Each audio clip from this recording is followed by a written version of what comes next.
So, after having introduction of hydroelectric power station, let us go to the site selection.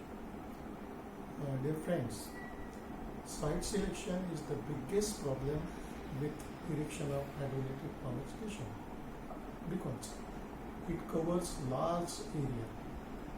Hectares of land is required for the storage of water.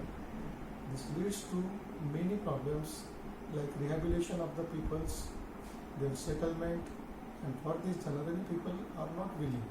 Generally they don't want to leave their native places. So this becomes the basic and biggest headache or headache in erection of hydroelectric power station. So site selection, and which is generally asked in examination, like question asked like explain all the factors considered for hydroelectric power station. So site selection, okay, it is carried out investigation in two stages. Okay, first is the preliminary investigation, and second is the final investigation. So in preliminary investigation, what they studies the alternative location, say location A, location B, location C, like that. And after studying these alternative locations, they come to the one decision that particular location will be better. This much is carried out, studies carried out in preliminary investigation. Now second comes the final investigation. The final investigation is the laborious work, large calculations are required, and many types of studies are required to finalize particular site for hydroelectric power station. So the first topic in final investigation is hydrological investigation, where 4 factors are considered and 4 factors are studied. So in hydrological investigation, first factor is rainfall data, because the initial energy or the input energy is the water.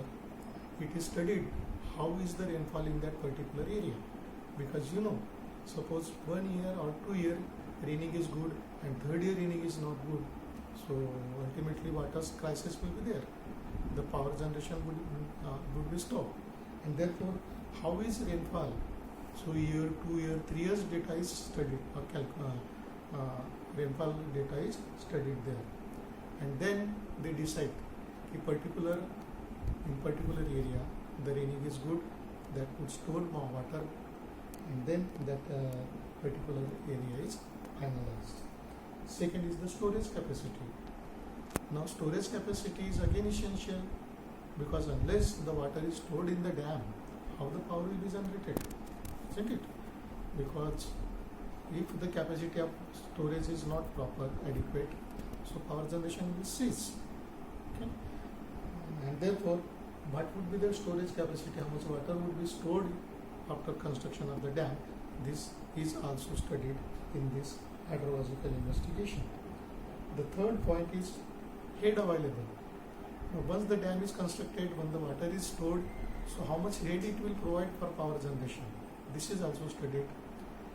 Now this is because, see, the power generation P is equal to WQH mathematically, where W is specific weight of water, Q is the quantity, and H is the head of water. WQH, H stands for head of water. Now even though the quantity is less, but head is more, so power generation would be more, isn't it? So this is also studied, okay, how much head would be available once the particular dam is constructed. Second thing is the underground water data. Now underground water data is also studied. What is the level of water inside, whether there is any water stream flowing inside the earth. All these are studied, because suppose there is a water flowing inside, the stream is there, water stream, and it is flowing continuously, so it can carry all the water stored in the dam. So all these studies are carried out as a hydrological investigation. Second point in a final investigation is topographical investigation. Now topographical investigation again is important, because where the water is going to store, how that area is exactly, whether it is surrounded by hills, whether the stones are lying in the area, because suppose there are large number of stones, big stones are available, so that much amount of water will be less, isn't it? So inch by inch area is studied in this topographical investigation. For example, say particular catchment area is finalized and there is a bit somewhat hill, maybe small height, but that much amount of water will not be available for power generation now, isn't it? So that is also studied in this topographical investigation. Next is geological investigation. In that we study two types. One is investigation of dam area. So investigation of dam area means here we have to study the strength of soil where we have to construct this heavy dam. Okay, so whether that soil is sufficient strength and that will that carry that load of the dam. This is studied in this dam area, investigation of dam area. That the soil should have strength, sufficient strength to carry out the pressure of the dam and also to bear the load of this water stored inside the dam. Next is investigation of catchment area.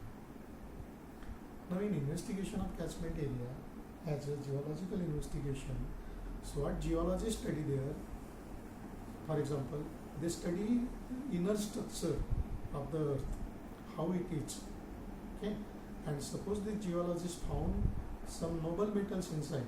So for example, whatever the area you have fixed for constructing hydrological power station, and in that area suppose the geologist found that large number of coal is available or some noble metal like gold is available, so is it economical to construct hydroelectric power station? No, na?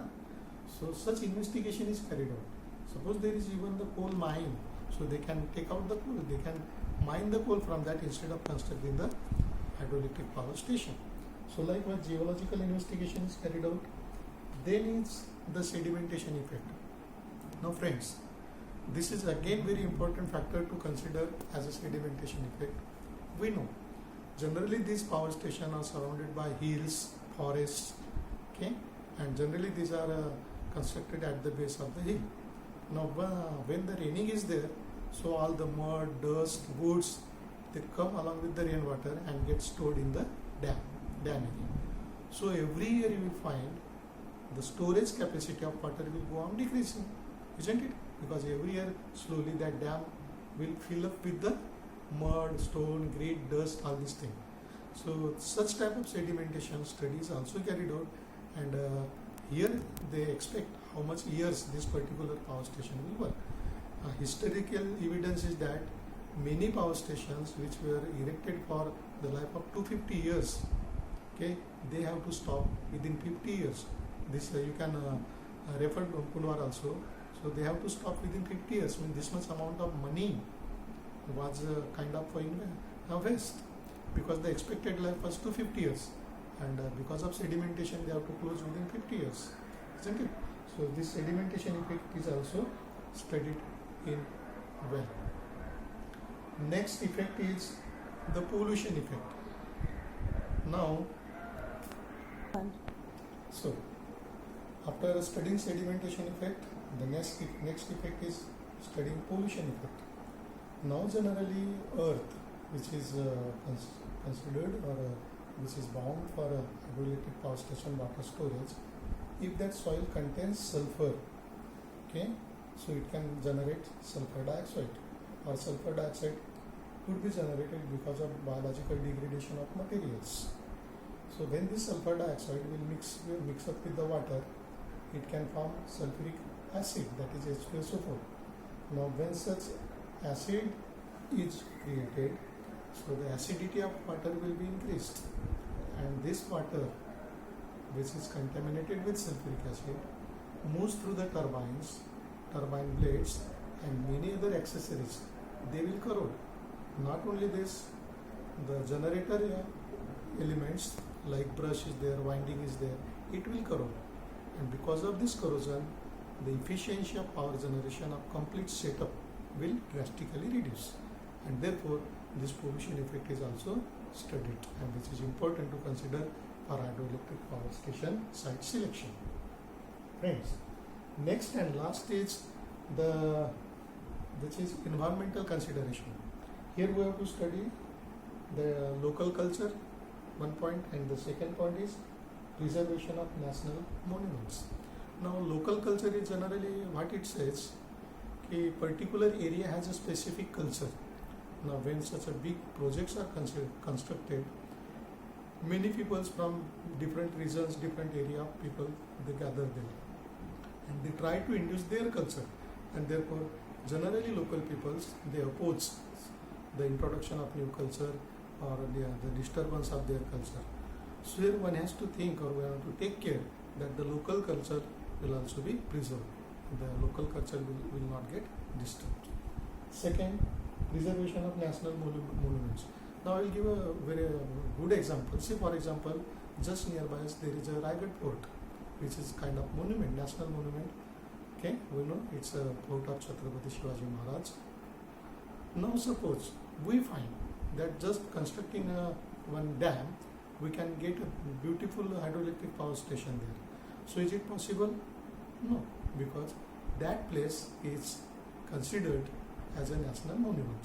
So such things also we have to consider while selecting the site. And therefore, we cannot simply just blindly go anywhere and just say that this is a better site for hydroelectric power station. It's the biggest work to finally consider particular place for hydroelectric power station.